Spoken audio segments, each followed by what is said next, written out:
চাঁদাবাজির দিন শেষ, স্বাধীনতার বাংলাদেশ। আমি এটা মানি না। স্বাধীনতার বাংলাদেশ অবিবাহিত ছেলেপেলের কাছে, বিবাহিত ছেলের কাছে এটা স্বাধীনতা না। এটা হচ্ছে শুলে চড়া। শুলে চড়া বোঝেন? কাঁচা বাজারে যান টাকা নিয়ে বাজার করতে, তাহলে বুঝবেন যে শুল কারে কয়। শুলে তো চড়েন নাই। কাঁচা বাজারে ঢুকবেন, 1000 টাকার নোট লইয়ে কাঁচা বাজার করবেন, বাজার ঘাট করবেন, তাহলে বুঝবেন যে শুলে কারে চড়া কয়।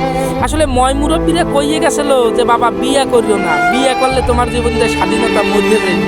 তা আজকে বিয়া করলে আসলেই স্বাধীনতা মরে গেছে। সেই ময় মুরব্বীদেরকে বলতে চাই যে আপনারা যেটা বলছেন সেইটাই রাইট। আজকে দেখেন এই দীর্ঘ যে 2-2.5 মাস ধরে যে পরিস্থিতির মধ্যে আসি, এইরকম পরিস্থিতির মধ্যে স্বৈরাচার হাসিনা থাকাকালীন করি নাই। চাঁদাবাজির দিন শেষ, স্বাধীনতার বাংলাদেশ। যারা বিয়ে করছেন ভাই, যারা কর্ম করেন, পরিশ্রম করেন, ডেলি কাজ করেন, এ হালাকে স্বাধীনতা মরে গেছে।